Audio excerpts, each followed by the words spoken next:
Olá! Hoje a nossa conversa é sobre Samuel von Pufendorf, um pensador alemão lá do século XVII. Super importante, a gente vai mergulhar nos trechos biográficos para entender a vida e as ideias dele. O nosso objetivo aqui é sacar mesmo o essencial do pensamento dele e por que ele ainda importa, né? E olha só que interessante para começar. Pufendorf, filho de pastor luterano, sabe? Tava tudo certo para ele seguir a carreira do pai, a teologia. Só que aí, ele parece que se frustrou um pouco com o dogmatismo, achou muito fechado. E isso levou ele para outro caminho, para o direito, para a filosofia, buscando outras respostas, né? Exato. E essa virada dele é mais significativa ainda quando a gente pensa na época. O século XVII na Europa foi, nossa, marcado por muita guerra religiosa, a Guerra dos 30 Anos, por exemplo, uma confusão danada. Então, existiu uma busca enorme por novas bases, sabe? Bases mais racionais, talvez universais, para organizar a sociedade, a política, algo que unisse as pessoas em vez de dividir. Entendi. Ok, então vamos tentar desempacotar essa busca dele por fundamentos. A obra mais famosa dele é o De Jure Naturae et Gentium, né? O Direito da Natureza e das Gentes, de 1672. Qual era a grande sacada ali? O que era esse tal de direito natural para ele, exatamente? Não vinham direto da religião ou do governo. A ideia é que a gente poderia descobrir esses princípios usando a razão, só observando a natureza humana, como a gente vive em sociedade. O mais fascinante nele, eu acho, é essa tentativa de síntese. Ele defendia esses princípios racionais, universais, mas ao mesmo tempo ele dizia que isso tudo estava em harmonia com a ética cristã. Ele via a capacidade humana de pensar, de ter moral, de criar, como um reflexo de Deus, sabe? Integrando fé e razão. Era uma aposta alta, né? Tentar criar uma base filosófica para a galera conviver em paz numa Europa toda dividida. Essa tentativa de conciliar as coisas, talvez vindo daquela frustração inicial dele, é muito marcante mesmo. E ele não ficou só na teoria, né? Ele aplicou isso na prática.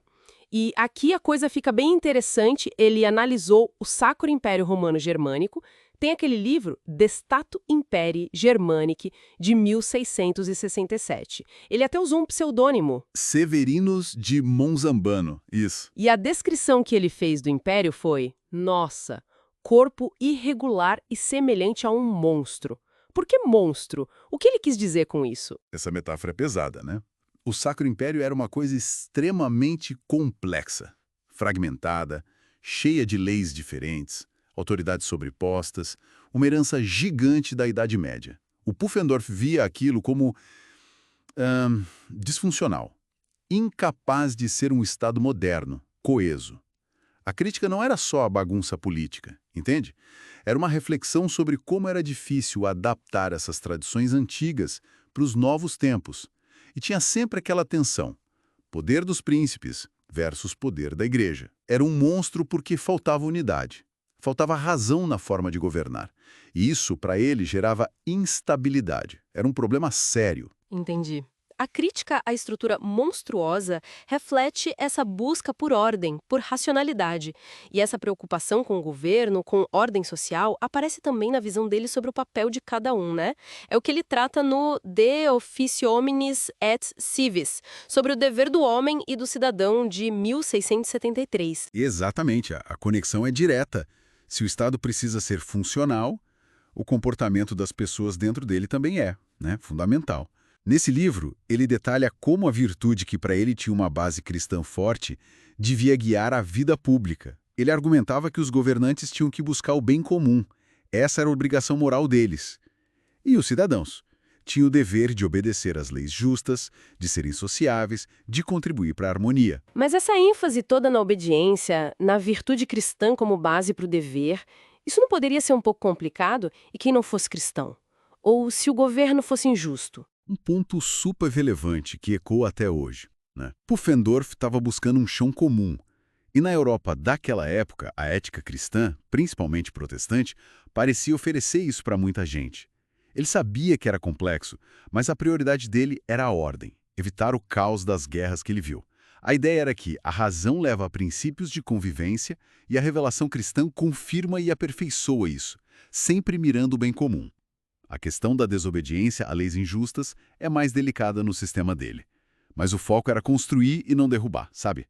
Faz sentido. E ele não foi só um acadêmico trancado numa sala, né? A vida dele foi bem movimentada. Com certeza. Ele teve cargos importantes em universidades, sim, mas também foi historiógrafo, conselheiro em cortes poderosas, Suécia, Dinamarca, Brandemburgo, que depois virou a Prússia. Ele escreveu sobre a história do tempo dele, sobre figuras como o rei Gustavo Adolfo da Suécia. Essas experiências práticas devem ter alimentado muito o pensamento dele sobre direito e política. E o legado dele é imenso. Influenciou gigantes como Locke, Kant, ajudou a afirmar o direito natural, o direito internacional como áreas de estudo sérias. A marca registrada dele é esse esforço constante por equilíbrio, né? Fugir do dogmatismo, usar a razão, mas sem largar a ética cristã, buscando soluções práticas, com o poder servindo ao bem comum. Então, resumindo essa nossa conversa, Pufendorf surge como uma figura central ali no século XVII, um intelectual super engajado nessa tarefa gigantesca de tentar juntar fé, razão e pragmatismo. Isso tudo num mundo cheio de divisões, de conflitos. Ele estava buscando bases sólidas para a gente conseguir viver junto, né? Precisamente. E isso talvez nos deixe com uma provocação final aqui. Pufendorf tentou usar tanto a razão, que seria universal, quanto princípios éticos, que para ele vinham da fé, para construir pontes, né, numa Europa super dividida. Se a gente olhar para as polarizações de hoje, para as nossas divisões ideológicas, para os conflitos no mundo atual, como será que essa busca por um equilíbrio entre razão e valores éticos poderia talvez inspirar novas formas de superar essas fraturas que a gente vive? Fica aí a reflexão.